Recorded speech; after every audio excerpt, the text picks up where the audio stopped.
Bom dia, boa tarde, boa noite a todos os amigos, criadores e amantes da canaricultura, principalmente os nordestinos. E agora começa para vocês mais um programa Importe, o programa do canal de canários de porte da FNO.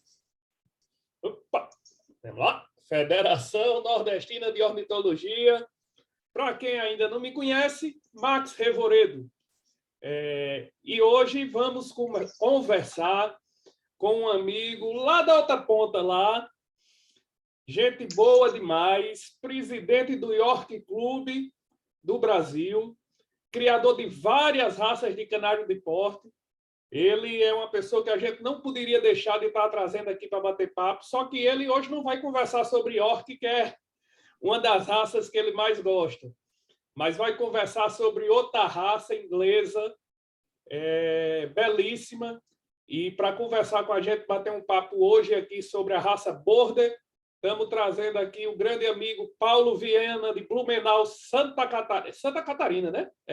Isso. Seja bem-vindo, Paulão. Um grande abraço, boa noite para você, bom dia, boa tarde também, né? Ninguém sabe que horas vão assistir. Isso. Seja bem-vindo, meu amigo. Obrigado, Max. Bom dia, boa tarde, boa noite aí para o pessoal, principalmente aí pessoal do Nordeste, da Federação Nordestina. Federação do Nordeste ou Nordestina? Federação Nordestina de Ornitologia. Federação Nordestina de Ornitologia. Muito bom estar aqui com vocês. Como você falou, eu sou o atual presidente do Yorkshire Canary Club do Brasil, um apaixonado pela raça, já há muitos anos criando a raça, e hoje a gente vai falar sobre Border, que é uma outra paixão, tão grande quanto o York, e um canário fantástico, uma raça inglesa também, e que eu admiro demais aí a raça, adoro a raça. Meus primeiros contatos com essa raça foram bem no início, quando eu comecei a criar. Então, são duas raças que eu sou apaixonado, o York e o Border. Maravilha, Paulão. Paulão, para começo de conversa, e é uma pergunta que geralmente eu faço para todo mundo que a gente bate esse papo aqui, mas é importante assim, toda vida que alguém vem dar um feedback sobre algum programa que assistiu, a primeira coisa que esse pessoal fala, geralmente diz, rapaz, que bacana, o começo da história de fulano, de cicrano, eu já passei por isso e tal. Então vamos lá, Paulão, conta aí um pouquinho da sua história na canaricultura. Como foi que tudo começou? Como foi que nasceu a paixão por canário?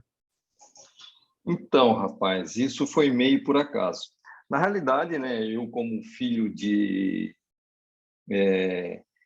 como o pessoal chama aqui em Santa Catarina de manezinho, né, que é o pessoal que vive aqui no litoral. Meu pai natural de Tijucas, eu nasci em Tijucas também, que é uma cidade litorânea, perto aqui de Florianópolis. A tradição de ser passarinheiro aqui é muito grande. E desde que eu me lembro, meu pai sempre teve passarinho silvestre, coleiro, trinca-ferro, sabiá. A paixão dele sempre foi coleiro.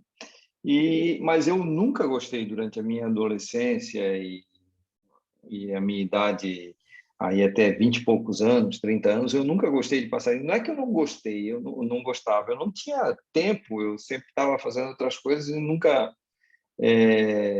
me dedicava àquilo. Mas eu sempre observava muito o que o meu pai fazia. E nessas indas e vindas aí profissionais, eu acabei indo para Curitiba. Meu pai tinha se aposentado, eu estava com uns 30 e poucos anos, e ele veio me contar uma história de um amigo dele amigo dele de infância, que tinha mostrado para ele um canário do N, que ele nunca tinha visto, grande, bonito, totalmente diferente do que ele já tinha visto. E aí aquela coisa de amigo, né?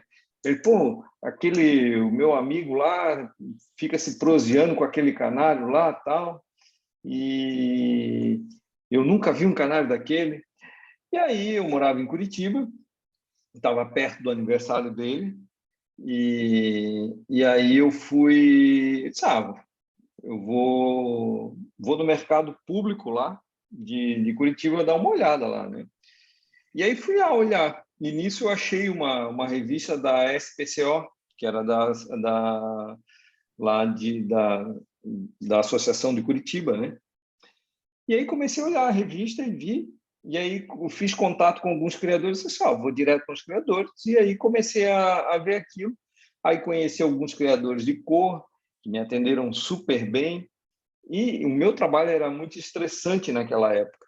E aí, às vezes, eu fugia do escritório e ia visitar algum criador. E nisso, aí fui...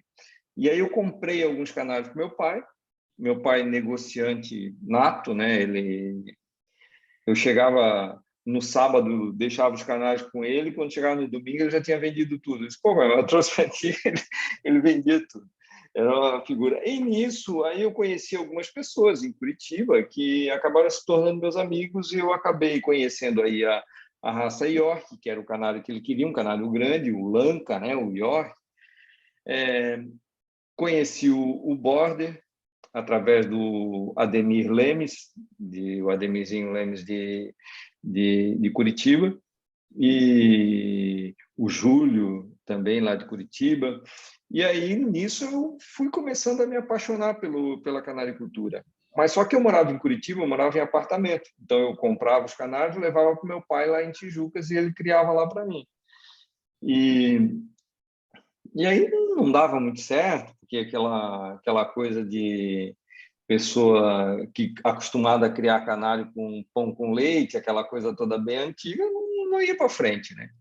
Até que eu me mudei para Blumenau, fui transferido para Blumenau, e aí, quando eu vim para Blumenau, eu já vim para uma casa, e aí eu montei meu canaril aqui, né? Isso E mais ou aí menos em que comecei. ano, Paulo?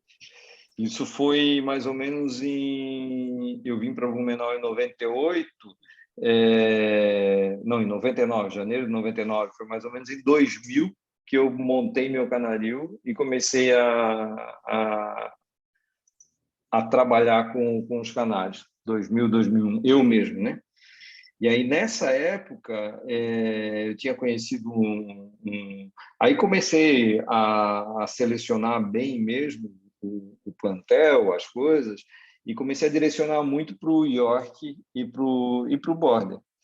Nessa época, eu estava com um plantel bacana de Border, mas aí, por falta de tempo, e por falta de tempo e por circunstâncias, eu acabei indo para o York, porque na época eu consegui importar uns canários muito bons da Itália, que eram do Maculan, falecido Maculan, que tinha uma linha fantástica.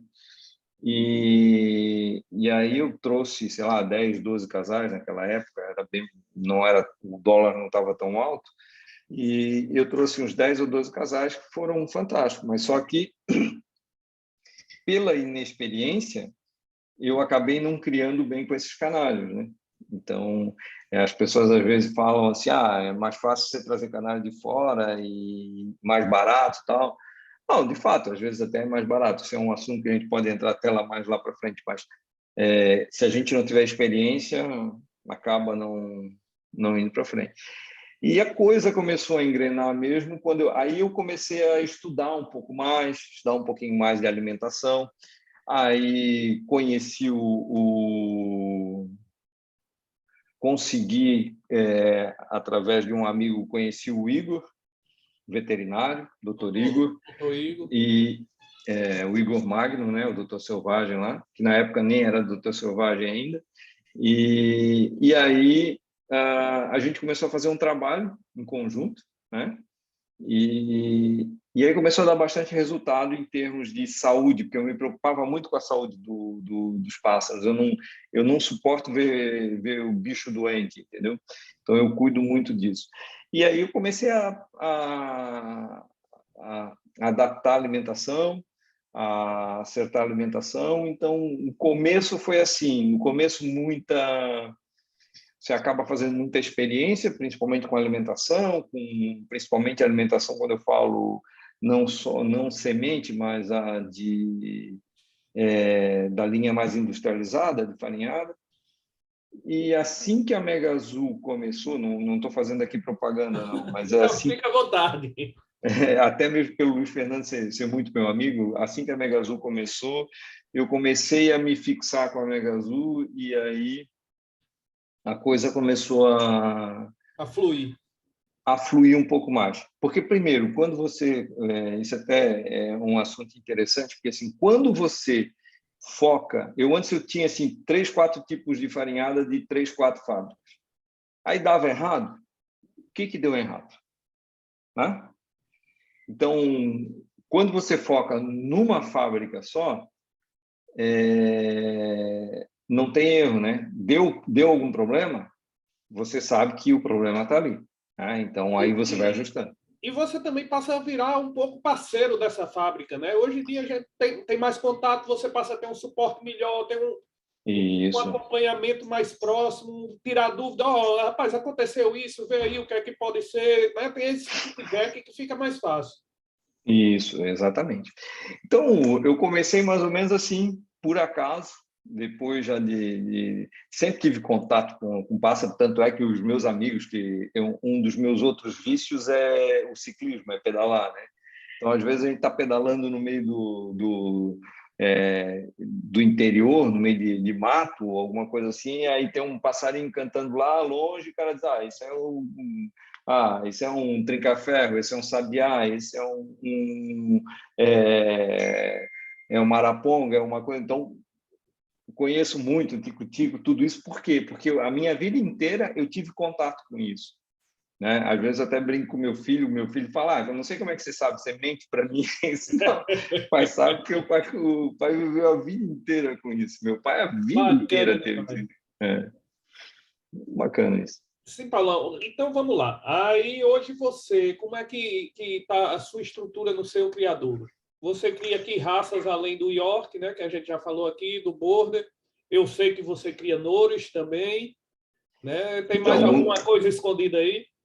não, eu só o Norte é uma experiência que eu estou fazendo, né? É uma raça que eu gosto também bastante, uma raça inglesa também, uma raça que eu gosto bastante também. Eu estou fazendo o Norte, eu estou fazendo uma parceria eu e o Hélio, que é um amigo aqui de Blumenau. Nós estamos criando juntos. Está lá até no criadouro dele. E então essas são as 3 raças que eu crio. O foco principal é o Border e o York, né? Aí agora começar uma seleção mais forte em termos de plantel, né? O grande problema do canal de porte é a danada da ama seca, né? Que você tem que ter, né? Aí você tem que ter um baita espaço para ter um monte de ama seca. Meu sonho é criar canário sem ama seca. Então, esse ano já alguns casais de York já criaram sem ama seca. O pessoal, apesar do pessoal falar que eu sou doido, mas o casal meu que mais criou foi o casal sem ama seca. É bacana. Só em 3 rodadas ele deu 12 filhotes.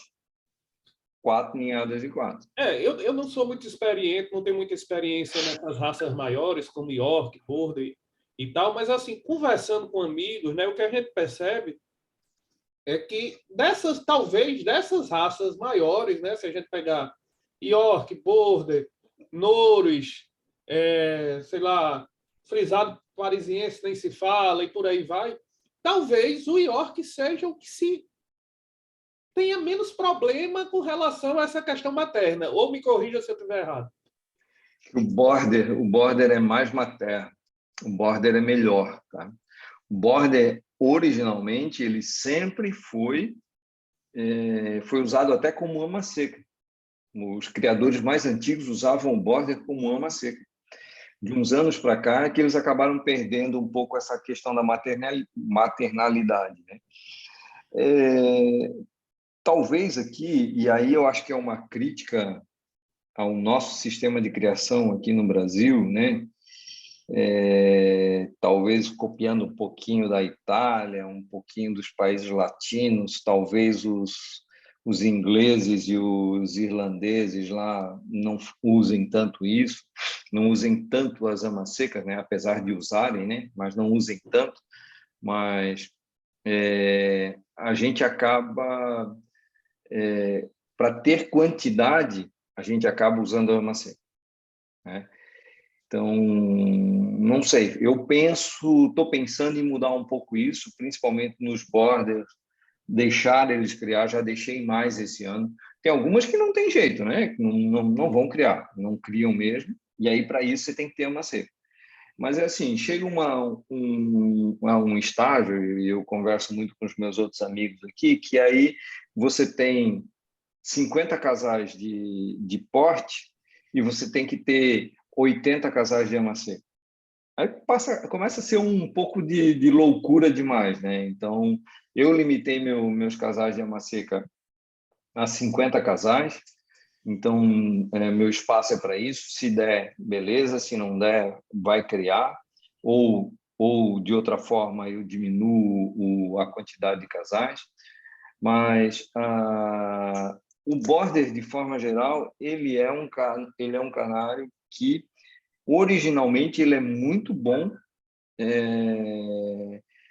O macho border trata muito bem. Eu usei alguns que sobraram esse ano como ama seca, como macho para criar os outros filhotes, e foi fantástico. Eles não abandonam nunca o filhote. A mãe também é muito boa, só que ele é um canário mais pesado, então a tendência dele, às vezes, é esmagar mais os filhotes. Então, tem que tomar cuidado em relação a isso, né? Mas dos casais de border que eu deixei criaram muito bem. Às vezes é muito mais por medo, né? Que você tem aquele casal, putz, esse casal tem que tirar algum filhote. Aí você pega, terminou de botar ovo, você não deixa nela chocar e já bota para o outro lado. E talvez esse seja um erro, seja um amadurecimento que a gente tem que ter. Mas falando do border especificamente, assim,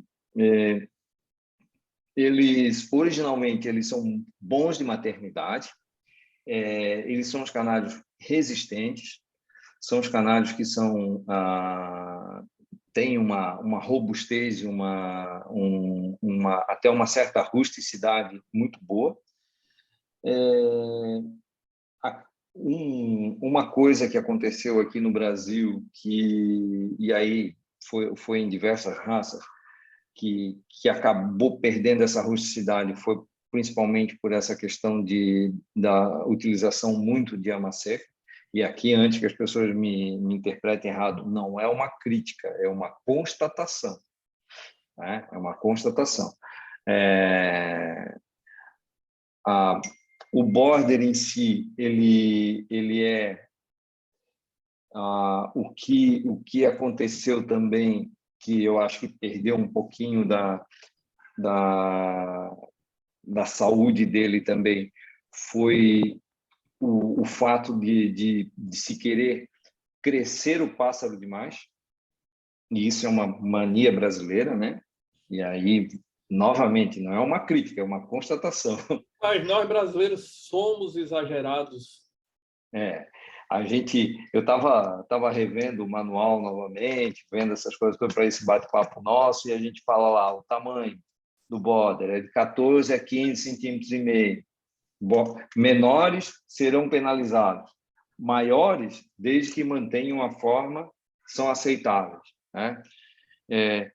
Mas o brasileiro gosta de volume, né? Tem que ser E aí, com isso, acaba-se o quê? Criando pássaros mais devagar, pássaros mais lentos, menos produtivos, menos ativos, né? Então, isso também é uma coisa que a gente que eu vi como um problema que a gente tem. É verdade. Você estava falando aí, Paulão,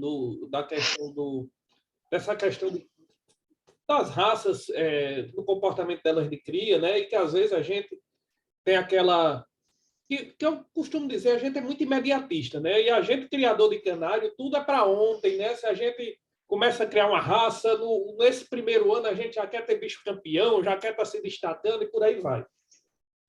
E aconteceu um negócio comigo que isso ficou guardado esse ano, para mim, esse ano que passou, de lição. Eu comecei a criar nouros, 2 casais apenas, né? Só que desses 2 casais, uma das fêmeas morreu. Então, teoricamente, eu fiquei com 2 machos e uma fêmea. E um dos machos que vieram se transformou em fêmea. Então, eu acabei ficando, na verdade, com um terno, um macho e 2 fêmeas. Só que só aprontou uma fêmea, um macho cantando, e eu comecei a acasalar. Primeira ninhada, 4 ovos belíssimos, todos brancos. Segunda ninhada, 4 ovos belíssimos, todos brancos. E isso foi umas 4 ninhadas. Mas como eu não tinha um outro canário para pôr, eu digo, vai ficar aí. Ela querendo pôr, e ele lá, no maior amor do mundo, vai. Resultado, a partir da 4ª ou da 5ª postura dela, os ovos começaram a encher. E eu consegui tirar filhotes. O que é que isso me serviu de lição e que eu acho que vale a pena o registro? Né? Se a gente tivesse a opção, eu ou qualquer pessoa, né, quando fosse a segunda ninhada, estava ovo claro, já desfazia o casal, aquele macho era escanteado, já estava fora da criação, como um canário que não enchia. Né? E a gente poderia perder uma oportunidade excelente de um bicho bom ali que a gente simplesmente constatou que ele não enchia. Simplesmente ele não estava pronto o suficiente para encher naquele momento. Né? E, por necessidade, eu acabei tendo que insistir com ele e ele me provou que enchia e começou a encher. Né? E eu acho que essa ansiedade da gente de criador, né, esse imediatismo, acaba muitas vezes atropelando possíveis bons resultados que a gente possa vir a ter, porque a gente faz constatações imediatas demais, às vezes, né? Isso aqui não enche, isso aqui não cria, isso aqui não presta, isso aqui, né? E por aí vai. Mas vamos lá. Paulão, esse ano, me conta aí como foi sua criação de border. Você disse que cria em média com 50 casais de porte. Desses 50, mais ou menos, quantos são de border, quantos são de York? E você disse que faz 50 de ama também, é isso? Isso. Esse ano eu fiz em torno de 22 casais de border e uns 25, 26 de York. Eu criei, com esses dois, eu criei 230 filhotes, 240, acho que foi. Tirei 120, não deu 220, não, deu 210 filhotes. Tirei 120 filhotes de York e 100, mais ou menos, de border. Criei bem, assim, bem, mas o interessante é que eu tive no meio da criação, eu tive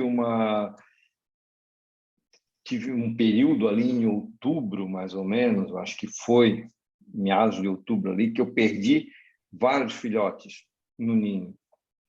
E aí eu acabei descobrindo que tinha não era uma bactéria, era um fungo, né? E aí eu tratei e foi embora, não teve problema. Mas foi incrível, assim, uns 15 dias ali, morreram vários filhotes ali no meio. Então, se não tivesse sido isso também na mortalidade desses filhotes, eu deveria, certamente, ali eu deveria ter chegado a uns 250, 270 filhotes. Quase uma média de 6 por casal. Isso são atropelos que acontecem durante a criação, e principalmente assim, porque quando vai chegando ali para outubro, você já está um pouco cansado, você já está mais no automático, você não está cuidando tanto, e aí acaba acontecendo essas coisas. É verdade.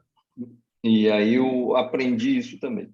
Agora, a gente estava falando, quando você estava falando ali sobre essa questão do canário aí que não enchia ovo, canário de porte, principalmente, você tem que observar muito. Se às vezes a fêmea não está pronta, às vezes o macho não está pronto, e aí você junta os dois, e aí vai demorar muito mais para os dois se encontrarem, né? Então, a gente, como você falou, que é resultado, que é imediato, que é aquela coisa, tal, aí a gente quer acelerar para chegar a dezembro, principalmente, a gente está livre, né? Vamos tirar aí uns filhotes, e chega a dezembro, a gente desacasala tudo e pronto, e acabou. Mas nem sempre é assim, né? Porque as coisas, a natureza não é como a gente quer, né? Falando ainda sobre essa questão de resultados, quando eu voltei a criar border agora, que faz uns 4 anos, uns 4 anos faz que eu voltei a criar border, eu voltei a criar border com 2 casais, 3 casais. E vim fazendo essa progressão de seleção nesse período todo, adquirindo algumas peças pontuais, né? E aí, em relação a resultado, nesse período, eu nunca me preocupei em levar para a exposição. Eu levei, eu acho que no primeiro ano, acho que levei no estadual aqui, de Santa Catarina, mas nem foi eu que levei, foi um amigo que levou, eu estava no York Show, e esse foi, eu acho que o único concurso que eu participei. De lá para cá eu não participei em mais nenhum concurso, até mesmo por causa da pandemia e tudo mais, né? Mas quando a gente começa a criar a canária de porte, a gente tem que ter em mente que o resultado nunca é de imediato. Então, como você, né? Você comprou 2 casais de norte de um determinado criador, criou, saíram lá os filhotes. Aí, esse primeiro resultado, eu reporto, não é seu, né? É do criador anterior. Então, e aí as pessoas não conseguem entender isso exatamente. Eles vêm na sua casa, ou você vai e compra belíssimos pássaros, belíssimas aves, e aí leva, acasala errado, faz o acasalamento errado, ou muda o que você o que foi combinado, e aí sai uns bichos ruins, e aí a pessoa acha, não, isso já não deu certo, já vou mudar, vou comprar de outro, porque esse aqui não deu certo. A falta de paciência que a gente brasileiro tem com o pássaro é quase criminosa, né? Porque a gente não consegue ter, a gente quer, não, bom, se já não saiu bom nessa primeira, aí o canário às vezes bota 1 ou 2 filhos, um mais ou menos e um ruim. Cara, esse bicho não presta, vamos mandar embora. Pô, mas ele teve 2 filhos, né? E Então, você já prestou atenção, Paulo, que é até engraçado, mas assim, se a coisa dá certo, o mérito é sempre do criador, né? Não, porque eu fiz o isso aí. acasalamento, eu comprei umas aves ali, fiz tal, não sei. Se não dá certo, a culpa é dos pássaros. Ou então de quem passou Isso, para ele, né? Geralmente é assim. exatamente. Exatamente, exatamente. Porque o criador nunca erra. Tem algumas verdades absolutas com o criador de canário, né? Primeiro, o que ia ser campeão sempre morre, né? O cara sempre fala que o melhor morreu. Ou ele perdeu uma unha, ou ele perdeu um dedo, ficou em casa. O melhor sempre é assim, o que ia ser campeão. Quando ele perde é porque ele não estava muito bem, estava faltando uma peninha, aquela questão do tufinho lá do nosso amigo lá de Maringá. E então sempre a gente tem uma desculpa. E aí, de novo, não estou falando dos outros, eu estou falando de mim Sim, da também, né? gente mesmo. Eu falo da gente. Mas isso já é mítico, né? Isso já é uma mística que a gente tem, que é muito, faz parte, né? Faz parte eu acho que nem é da nossa cultura aqui no Brasil, mas é na cultura mundial, né?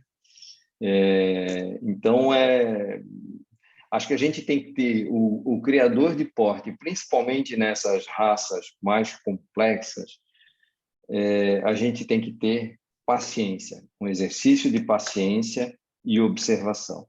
Isso é uma coisa que eu venho aprendendo nos últimos anos. Eu sou uma pessoa ansiosa por natureza, né? Mas aprendi muito a me controlar. Quando você vai ficando, talvez essa seja uma das vantagens da gente envelhecer, que a gente vai aprendendo Eu diria que é a única, viu, Paulo? É a única que a gente aprende a conviver e a controlar os nossos defeitos, né? As nossas impaciências, as nossas ansiedades. E a criação de canário, ela te ensina muito isso, porque quando você começa a ver o canário entrar na muda, não adianta você ir lá no outro dia olhar para ele, porque ele vai estar do mesmo jeito. A evolução dele vai demorar. Então, você tem que ter paciência até esperar ele se transformar, né? Então, isso é uma coisa muito interessante. A mesma coisa quando, na época da criação, quando você acasala, que a fêmea começa a fazer o ninho. Aí você já vai todo dia lá olhar para ver se ela já botou ovo. Ela botou primeiro fiapo de juta no ninho, você já olha no dia seguinte para ver se tem ovo. Então, quer dizer, você tem que esperar. E não adianta, porque ela só vai botar um ovo por dia. Então, isso tudo é um exercício de paciência que você tem que ter.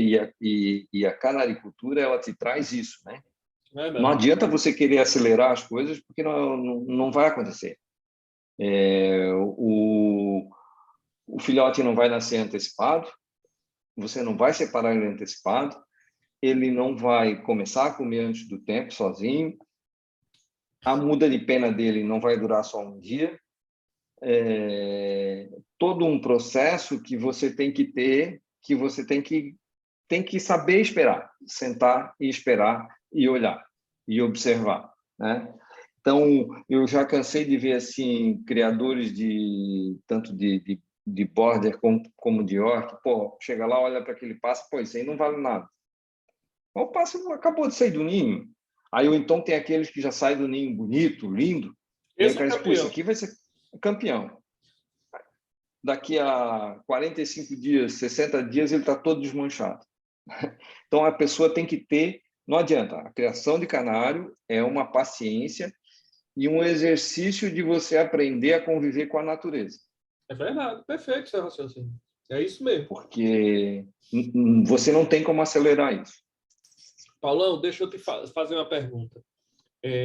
A gente sabe que de uns anos para cá, eu não vou deixar minha memória me trair, não, então não vou falar de quantidade de anos, mas de alguns anos recentes para cá, não que o standard do board tenha mudado, mas tem se procurado, digamos assim, aves que realmente passe as características primordiais da raça, que é elegância, uma certa leveza. E, trocando em miúdos, tem se deixado de lado aquele exagero do brasileiro pelo canário mais robusto, mais pesado, né? E tal. E eu acho que isso terminou fazendo com que o nível dos canários, dos borders aqui no Brasil tenha evoluído, crescido bastante dos anos para cá. E você fica à vontade para ir me corrigindo quando você achar que eu estou falando besteira. Como você vê hoje, Paulo, a criação de border aqui no Brasil? Tanto em quantidade de criadores, em quantidade de aves, em qualidade. Qual é a sua observação que tu faz sobre a raça, o estágio que a raça está aqui no país hoje? Então, a raça ela teve um destaque muito grande, mais ou menos há uns 10, 15 anos aí atrás. Um destaque muito grande. A gente tinha um número muito grande de criadores de border no Brasil. Aí teve um maluco, um cara que se achava visionário e que tentou consolidar o plantel de border todo no Brasil e foi comprando os diversos criadores pequenos que tinham bons resultados. Resumo, esse cara não conseguiu criar, e os criadores acabaram se perdendo, se perdeu muita genética nesse período. Mas nessa época lá atrás, eu me lembro muito bem, o border você quase nem via o pé do border, né? O que o pessoal fazia muito? Muitos criadores que eu conhecia, que eu cheguei a conhecer, eles enchiam o canário de aveia, né? Para ele engordar, aí ele ficava uma bola e esse canário era campeão, né? Aí nisso começou-se a importar alguns canários, O Luiz Fernando trouxe uns canários maravilhosos e começou a se mudar um pouco essa visão, vendo que o border ele tinha que ter volume, mas ele tinha que ter perna. Ele tinha que ser um canário que o peito dele não podia ficar encostado no puleiro, ele tinha que estar ativo, porque ele é um canário que a posição dele exige 60 graus, né?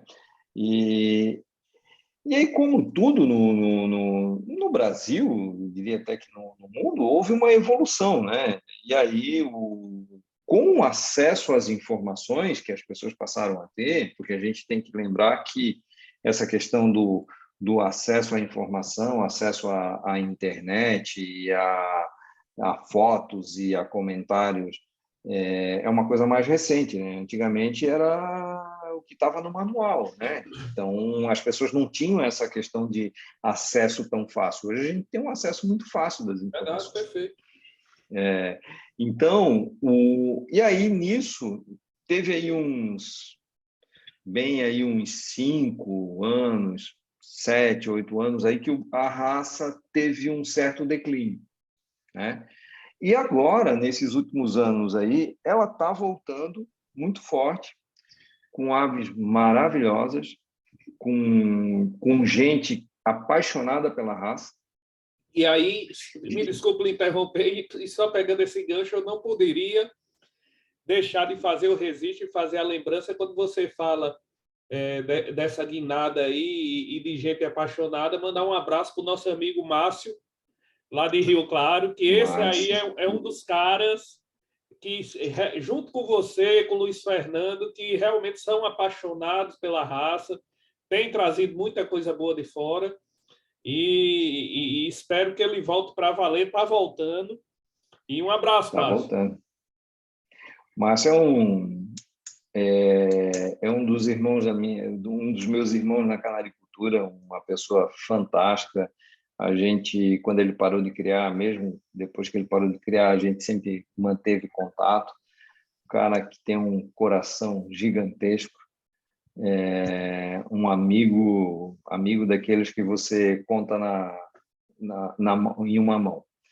Ele é um cara extremamente importante, eu acho que é um dos caras que mais conhece border no Brasil, um cara extremamente importante, tem uma proposta muito clara do que ele quer fazer de canário, um grande parceiro, nós conversamos quase que diariamente, uma pessoa maravilhosa.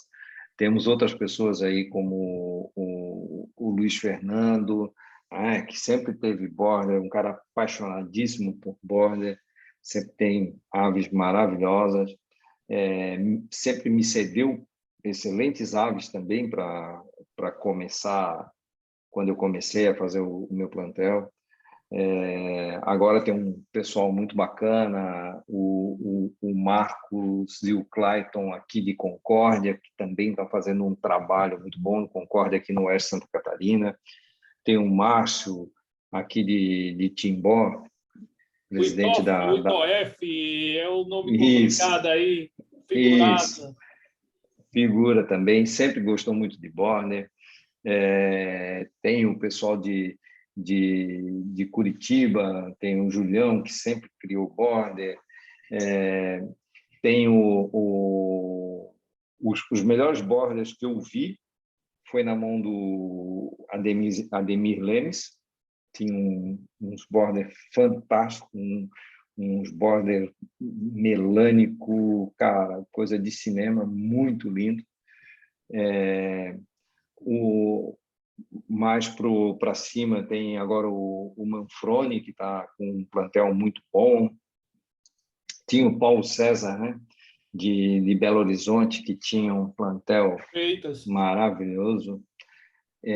Então, tinham bons criadores e, sem dúvida, um cara que sempre aguentou as pontas no border no Brasil e que é um criador respeitável, que é o Carlinhos Sorocaba, né? Sim. Ele é um cara... Não só do border, né? Carlinhos Sorocaba é um ícone da canaricultura de porte do Brasil.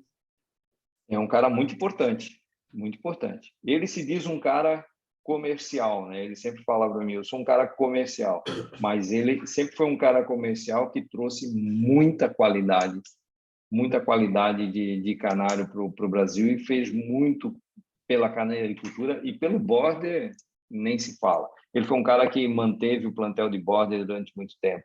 Silvio Tassi, lá do Paraná. Então, tem muita gente aí E um pessoal que tá vindo agora, que me parece que muito dedicado à raça e com propósitos muito bacanas, conhecendo o standard, conhecendo o que é importante, né, dentro da pontuação de um border, porque, como você falou, antes a gente tinha o border num canário apático, um canário parado, e o border ele precisa de movimento, ele precisa de elegância. Esse é um dos primeiros itens na planilha de julgamento, né? Você, futuro juiz aí, então você sabe. Só nessa parte de corpo, elegância e cabeça, nós temos 55 pontos. Né? Mais da metade. Então, mais da metade. Então, é uma coisa que a elegância, eu costumo, um border sem elegância, ele é um canário sem atrativo. Então, aqueles canários robustos, sem movimento, eles não têm atratividade nenhuma. É isso mesmo, é isso mesmo. Eu acho que talvez, né? E eu acho que isso acontece também por a sua paixão pelas duas raças é muito disso. Eu acho que depois do York, ou um do lado do outro, são realmente as duas raças de canário de porte que transmitem essa questão da elegância, né? Como nenhuma outra. Né? Você tem outra que transmite uma robustez, outra uma delicadeza, outra uma vivacidade, né? Mas a questão da elegância em si, eu acho que nada supera o York e o border, não. Inclusive, às vezes, né, para quem está iniciando, e o povo às vezes fala muito, né, principalmente quando olha um vídeo, dependendo do ângulo que é filmado, se está muito perto, muito longe, alguma coisa desse tipo, ou uma foto, aí diz, isso é um fife ou é um border? Né? Porque o pessoal tende muito a confundir isso, e até brinca, eu digo, tem cara de mal, posudo, se for é um border. O fife tem aquela carinha de piu-piuzinho, já é mais delicado, já é uma coisinha. Mas, assim, apesar de serem raças co-irmãs, né? Porque uma é fruto da outra, né? Teoricamente, para quem está começando, não conseguir diferenciar tanto, a não ser a questão do tamanho, mas ela tem características bem distintas uma da outra que dá personalidade a cada uma delas. Uhum. Eu não sei se você concorda com isso, mas eu vejo dessa forma. Concordo. O border tem uma diferença, que o border tem...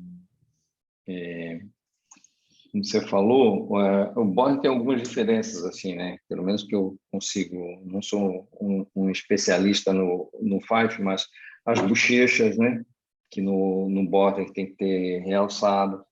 A própria forma do corpo é um pouquinho diferente. O border ele tem que ser um pouquinho mais ovalado, né? o Fife eu acho que é mais redondinho, né? Mais concentrado. Até por ser menor, né? Acaba que o ovalado do É. Fife, e isso também já é uma coisa que já está se discutindo na raça, né? Já estão tentando não deixar o Fife tão redondo, né? Assim como já houve no passado essa questão do border, e hoje no Fife isso também está sendo tentando se corrigir isso. Paula, uma outra pergunta que eu queria fazer para você. A gente sabe também que ultimamente, né, houve uma abertura para diversas classes nos canários de porte, e atingindo praticamente todas as raças, e o border não ficou aquém disso, né, que é a abertura das classes dos canelas e mutações, né, tanto para fundo branco, quanto intenso, quanto nevado. Como você vê isso? Você acha isso benéfico para a raça? Você acha que hoje no Brasil a gente já tem aves que possam disputar nessas classes com a mesma qualidade das outras? Qual é a análise que você faz com relação a isso? Eu te diria que o border, talvez nem tanto quanto o Gloucester, que eu me lembro assim, mas o border é o canário que no canela ele fica mais elegante, e talvez seja o das raças onde a gente está mais evoluído em termos de canela no Brasil, seja no border. Porque o Bacana. border canela sempre foi muito elegante, sempre foi muito bonito. Então já se cria border canela no Brasil há muito tempo. Invariavelmente você já via no brasileiro quartetos de canela, disputando como melânico, né? Então já é uma cor muito consolidada no Brasil. Agora, eu acho bacana essa abertura de classe, tá? É uma coisa meio complicada, porque assim muita gente trabalha para ganhar a série no brasileiro, né? E aí também é uma mania nossa, né? De querer Ter a série se ter toda. uma grande... quero fazer de cabo a rabo, né? Você chega na Europa, você tem criadores que são especializados só no canela, só no branco, só no lipo e tal. Mas aqui no Brasil, pelo espaço que a gente tem, né? Lá na Europa eles têm menos espaço, né? Aqui no Brasil a gente tem muito espaço, então a gente acaba criando assim quantidade. E uma coisa que o nosso brasileiro é muito grande, né? O Campeonato Brasileiro é muito grande, então ele nos leva a isso, e é muito bacana, né? Isso também não é crítica, é constatação, né? E então a abertura de classe é bacana porque dá chance para você competir em mais classes, né? Eu não sou uma pessoa que dá muita importância para campeonato, para resultado em campeonato, mas sempre é bom você ter seus pássaros reconhecidos, né? Eu já tive alegrias imensas quando fui por duas vezes Best in Show com o York, durante o York Show, nos filhotes. Já fui no adulto tudo, mas o filhote vamos dizer, a realização sua daquele ano, a sua consagração da sua criação. Então, isso é maravilhoso, você ganhar, né? Mas a gente tem talvez a abertura de classe até não seja, em termos de competição, eu acho legal, bacana. O problema talvez esteja um pouquinho atrás na criação, que aí você quer criar aquela cor. E nós temos um problema muito sério no Brasil, antes do canela, que é o branco, né? Tirar um branco bom de qualquer raça é o sonho de todo criador. E aí e o branco, ele é terrível para acabar com a plumagem do teu plantel. Porque geralmente você acasala branco com nevado ou um branco com intenso. Muito lá atrás a gente só acasalava branco com nevado. Então, nossa, o que teve de problemas de plumagem nos plantéis por conta disso? Porque hoje talvez não, né? Mas muita gente não entendia que o branco também era nevado e tinha intenso, né? E todo mundo só achava que branco era branco e pronto. E saía atacando ali. Pena curta e pena longa. Pena curta e pena longa. E aí, se você ler a literatura inglesa sobre canaricultura, principalmente a inglesa, a italiana também, mas são raros os criadores na Europa que criam branco, de York e de Border. Para você achar um Border ou um York branco na Europa, é difícil. É difícil. Por quê? E aí eu comecei a entender isso quando eu comecei a ler um pouco mais da literatura inglesa, principalmente, onde eles falavam que o branco era extremamente complicado na parte da plumagem. Você tinha que cuidar, você tinha que fazer famílias separadas de branco para não misturar com o restante do teu plantel, porque certamente iria criar problema de plumagem. E a mesma coisa eles falam com relação ao canela. O canela também você tem que ter um controle muito grande sobre o canela para que ele não te traga um problema de plumagem lá na frente também. Mas óbvio que isso também são literaturas de 10, 15 anos atrás. Hoje a gente tem uma evolução muito grande porque a conscientização dos criadores em relação ao acasalamento, né? Então, tirar um canário branco bom hoje, em qualquer raça que seja, é muito difícil. Exige muito trabalho. É verdade. Exige muito trabalho. Então, eu te diria, então, que a abertura das classes, acho super legal. E aí começa a grande aventura que todo mundo quer tirar, é o canela prateado, né? Canela fundo branco para poder Pintado ainda por concorrer. cima, né? Pintado, que aí o povo acha mais lindo ainda. Aí você junta as duas piores situações, né? no sentido figurado, para você tirar um canela de fundo branco. Aí você achar um canela com plumagem, um portador de canela com plumagem adequada, com outro com plumagem adequada para você tirar um canela fundo branco. Bom. Pegando esse gancho aí de plumagem, de cor, de classe, na sua opinião, Paulo, existe algum acasalamento do border que você diz, não, isso aqui eu não faço? Ou você acha que isso independe de cor, de fundo, o que vale realmente é sempre avaliar o tipo de plumagem da ave e tal? Mas assim, tipo, vamos dar um chute aqui, sei lá, intenso com intenso em border, você faria? Faço e fiz.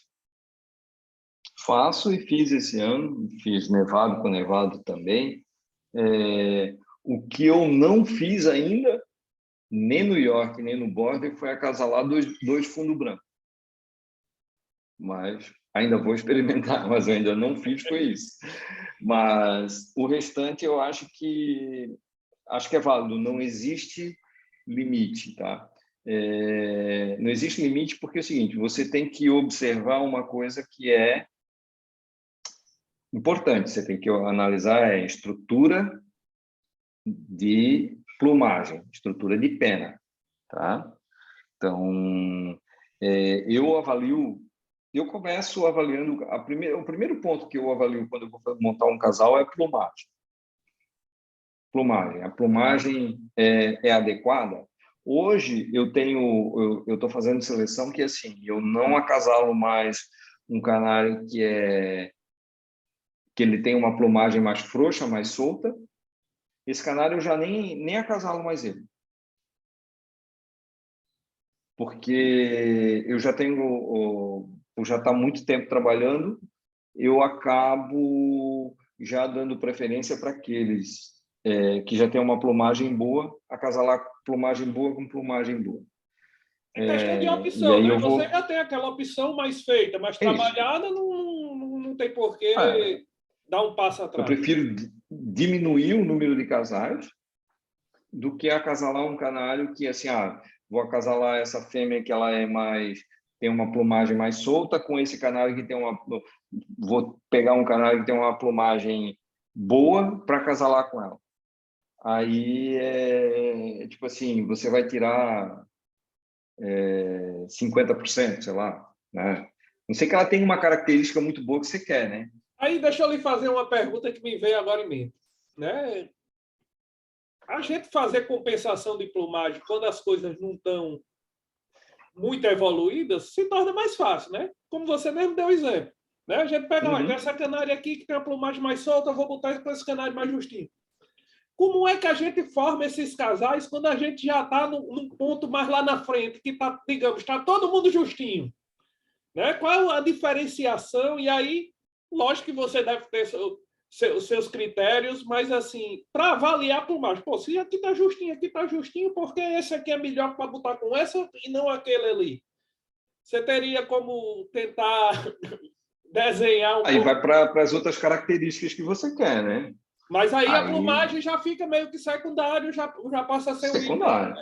Secundário. Aí é aquele detalhezinho.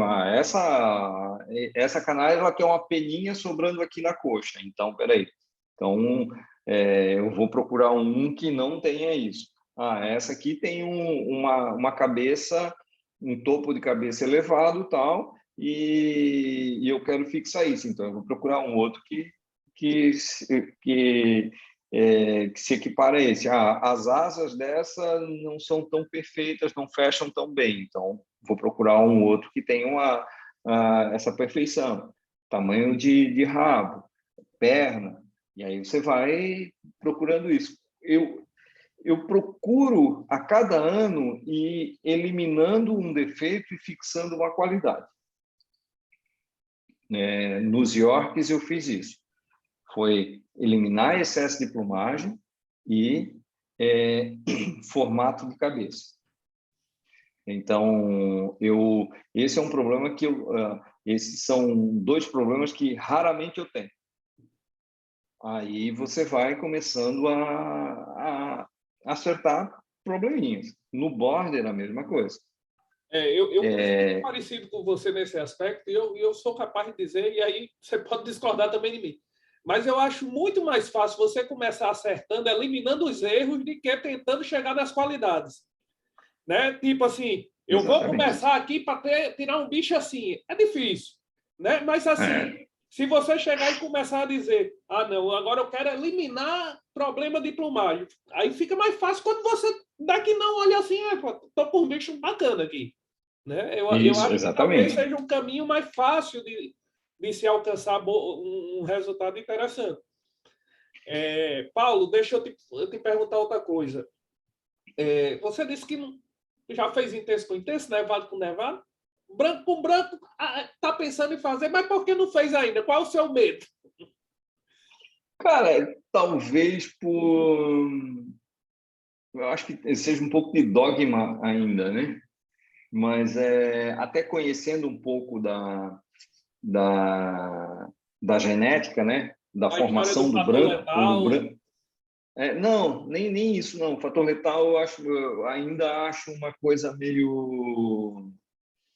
Fator letal, quando você faz intenso com intenso com branco, e você tira bastante, você acaba vendo que o fator letal, nesse caso, não é uma verdade absoluta.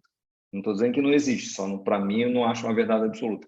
O branco com branco, fazer um branco com branco, um nevado com nevado, talvez a minha maior dificuldade em relação a isso seja encontrar dois brancos compatíveis em termos de plumagem. Porque o branco, assim, a gente está sempre correndo atrás para ajustar a plumagem. Então, talvez seja isso, dois brancos compatíveis para você colocar junto. Sendo que o branco, como ele é dominante, isso não é garantia de que você vai tirar mais brancos. Isso é a mesma coisa que eu canso em ver, assim, as pessoas me ligam, me mandam mensagem, eu quero um nevado que seja filho de branco porque ele é portador de branco. Hoje eu já nem desminto mais isso, sabe? Porque não adianta, é perda de tempo. Então, o branco, o nevado, ele nunca vai portar branco, né? Pode ser filho de branco, mas nunca vai portar branco. E assim, quando você coloca dois brancos, acasalam dois brancos, a chance de trazer, não vai trazer tudo branco, né? Por conta do branco ser dominante, então vão sair fundos amarelos também. Então, nunca me senti assim, nunca tive dois exemplares que se casassem adequadamente para fazer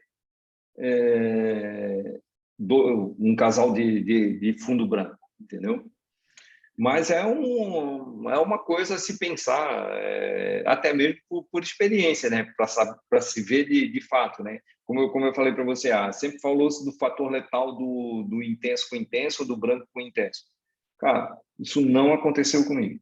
Eu já fiz isso, inclusive, assim, peguei um branco que era filho de intenso e coloquei com uma canária intensa e não tive problema.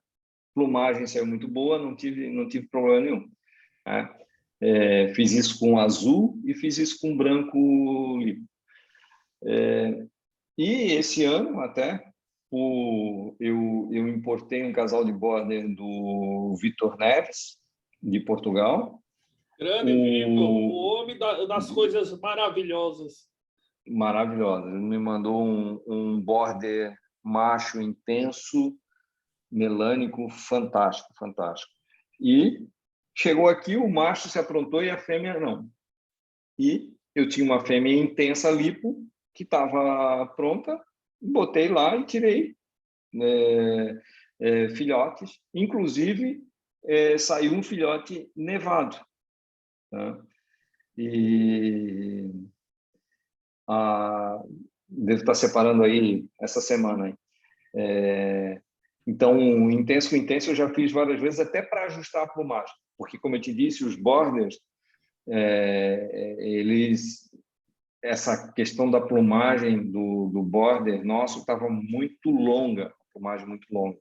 Então, isso fiz branco com intenso, fiz intenso com intenso, fiz alguns fiz nevado com nevado melânico, para poder nevado melânico com canela, nevado também, para poder arrumar um pouquinho a plumagem, que os dois cruzavam bem a plumagem. Então, é sempre uma observação, né? Você tem que ver isso. Outra coisa que isso aí até eu e o Márcio conversamos muito e discutimos muito, que era a questão da posição, né? Esses 60 graus, né? A gente ainda tem muito bicho ainda que ele fica a 45 graus, um pouquinho assim. Então, isso também é outra coisa que é outro defeito que eu fui eliminando, o Márcio lá também, a gente conversando também, vai eliminando para que a gente elimine completamente e não seja mais uma preocupação. Quando você não tem mais essa preocupação, é muito bom, né? Sim, claro. Porque você parte para outro detalhe. Na sua opinião, Paulo, qual digamos assim, a qualidade mais difícil de se atingir no border, ou também pode ser qual o defeito mais comum da raça e que termina também sendo mais difícil de se tirar da ave? Eu acho que tem dois defeitos, talvez aí 3 defeitos que estão relacionados, né? Em decorrência do aumento do tamanho, a ave acaba ficando com o peito muito encostado no poleiro, ela não fica na posição correta pelo próprio tamanho. Com isso, é difícil de ajustar a plumagem, porque você cresce em tamanho, você cresce a plumagem também, porque não tem como você crescer uma ave e não crescer as penas dela também. Então, esses são um defeito sério, tá? E um outro defeito que eu vejo no Brasil, que aí é mais difícil, porque você tem que ter bons exemplares para poder corrigir isso, que é o volume de cabeça. Os nossos canários, geralmente, ele não tem um volume de cabeça adequado, que é aquela saída, aquele redondo para cima do bico. Geralmente, ele sai chanfrado e faz um volume de curvatura. Então, tecnicamente falando, eu acho que volume de cabeça, eu acho que é mais difícil de se ajustar, porque você depende de outros exemplares. Você não vai conseguir mudar isso se você não tiver exemplar com essa qualidade dentro do seu plantel. E no Brasil isso também não é fácil, esse volume de cabeça. Os canários do Paulo César Freitas, eles tinham umas cabeças fantásticas, as melhores que eu já vi, já tinha visto no Brasil, né? Tinham outros defeitos, mas o volume de cabeça era fantástico. Então, essa talvez seja uma das grandes dificuldades que eu vejo no Brasil. E que a gente está superando aos poucos com esses bichos que estão entrando aí de fora, que tem muita gente trazendo, então isso é muito bacana, a gente começa a superar isso. A altura de pernas hoje já está mais ou menos que num caminho muito bom, curvatura também, posição a gente está melhorando bastante, e volume de corpo também a gente já está evoluindo bem. Tem aves muito boas. Acho que ainda tem um caminho a ser seguido aí com a cabeça e com a elegância. Essa questão do movimento ainda, acho que a gente ainda tem um pouco a evoluir com isso. Que passa também, essa questão da elegância e do movimento, passa também por uma coisa que o border no Brasil nunca passou, que é treinamento. O border o nunca passou assunto que eu ia puxar. Que bom que você tocou. O border nunca passou por treinamento no Brasil, né?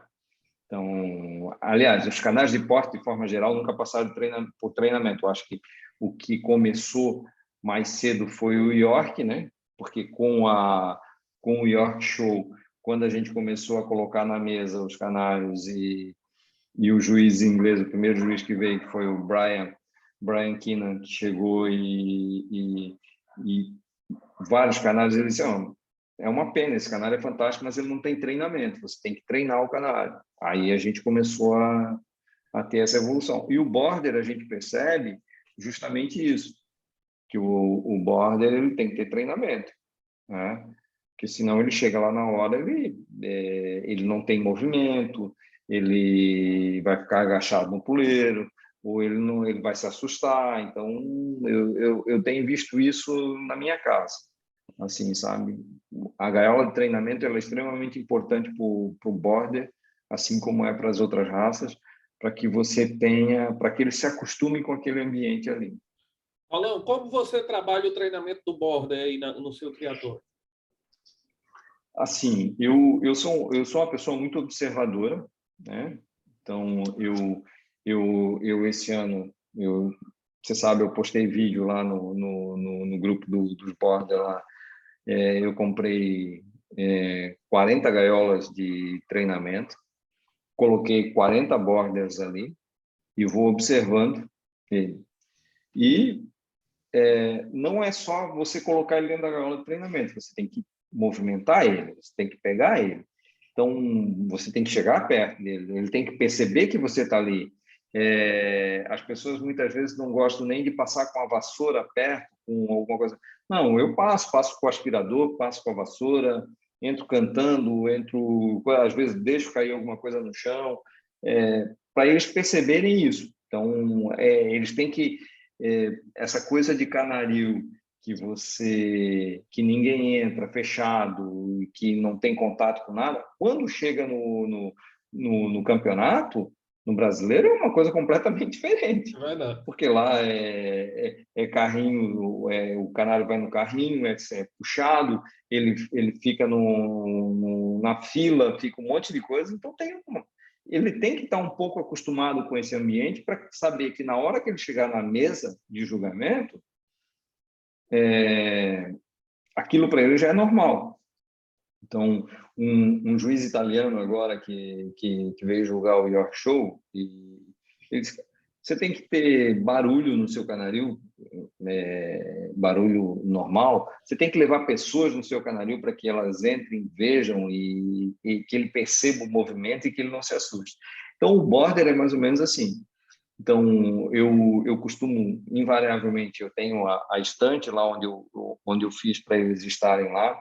Todos os dias eu passo colocando comida e água, eu tiro ele da estante, eu boto ele em cima da minha mesinha, eu mexo com ele. Quando ele fica muito se debatendo, eu coloco as mãos na lateral da gaiola, olho fixamente para ele, tento deixar ele mais tranquilo, passar tranquilidade para ele, para o pássaro. Isso eu acho extremamente importante. Eu ainda não fiz esse ano, mas eu tenho uma mesa que simula mais ou menos o julgamento para o York, né? Aquela mesa tradicional. Eu costumo colocar ele ali, os borders ali, na altura dos olhos. Então, boto eles um do lado do outro para eles saberem que aquilo não ser diferente para ele não ficar assustado com o pássaro do lado. Que vai chegar na hora do julgamento lá, vai colocar o teu canário com um outro que talvez tenha primeiro contato com a gaiola de julgamento, seja aquele momento. Então, ele vai ficar se debatendo, então o teu canário ele não pode se assustar com aquilo, né? Então, o treinamento é importante nesse sentido. E aí eu costumo revezar entre a gaiola de treinamento e a voadeira, para que ele tenha um pouco de conforto também, né, na voadeira. Então, 1, 2 semanas na gaiola de treinamento, 1, 2 semanas na voadeira. Alguns que eu vejo que se adaptam super bem à gaiola de treinamento, eu deixo mais tempo. Mas, assim, o treinamento importante é você tem que manusear o canário. E isso vale tanto para todas as raças, né? Principalmente as raças que são de posição. Você tem que manusear o canário. Ele não pode ter medo de você pegar na gaiola, porque tem canário que você pega, bota a mão na gaiola, ele quer fugir com a gaiola. Então, isso não pode acontecer. E aí tem um fator que a gente acabou descobrindo, eu acabei descobrindo isso através de criar o York, que é o fator genético, né? Alguns canários eles são mais dóceis por natureza. As raças inglesas, por essência, elas são mais dóceis, né? Dóceis no sentido dentro da gaiola, né? Não são bichos ariscos, né? Então, você vai selecionando isso geneticamente também, né? Mas a chave de tudo, para mim, é o manuseio, a disposição do criador em manusear, né? Você tem que pegar a gaiola na mão, você tem que ver o canário, ele tem que perceber a sua presença. Quando vem um amigo na sua casa, você pega ele, coloca ele numa posição de destaque para a pessoa olhar. Então, ele tem que saber que ele está em destaque. E o que é interessante é que muitos percebem isso, e aí, quando você coloca ele naquela posição, ele já se mostra, né? Já se mostra. Então, é treinamento. Treinamento é essencial. Não, é perfeito sua colocação, Paulo. E assim, a gente tem que lembrar, né? E isso acontece com qualquer animal que é criado com o intuito de participar de um concurso, de um show. Né? Se a gente prestar atenção, os cachorros, os cavalos, eles desfilam na hora de se apresentar para o juiz. E são treinados para aquilo. Né? E o canário não é diferente. Paulão, assunto e disposição, tanto eu quanto você, a gente tem aqui para conversar até amanhã. Mas a gente não pode também fazer um vídeo muito longo, porque senão o pessoal não vai aguentar assistir, não vai ter tempo para assistir. Isso aí. E eu só tenho a lhe agradecer pela presteza, pela gentileza, pelo bate-papo, pela aula, pelos ensinamentos que você colocou, tanto para mim, quanto tenho certeza que para as pessoas que vão assistir esse vídeo aqui. E a FNO, eu, em nome da FNO, a gente só tem a lhe agradecer, meu amigo. Se Deus quiser, no Brasileiro desse ano, a gente se encontra, toma uma cervejinha, bate papo. Eu vou lá admirar seus borders, seus York lá, com o maior prazer do mundo. Fique à vontade para suas despedidas, Paulo. E mais uma vez, muito obrigado. Meu amigo, é um prazer enorme, como você falou, ficaria aqui mais 2 horas falando sobre isso. Eu fico totalmente à disposição da FNO para a gente conversar, fazer bate-papo, e acho muito bacana isso, e extremamente importante para a canaricultura, e essa divulgação de conhecimento. Vocês estão de parabéns, realmente, muito legal. Foi um grande prazer poder bater esse papo, contar um pouquinho de história, falar um pouquinho sobre essa paixão que nos move, né? E vamos aguardar o Brasileiro, que com certeza esse ano a gente vai estar lá e vamos poder tomar uma cerveja e bater um papo bacana lá presencialmente. E um abraço a todos os amigos aí do Nordeste.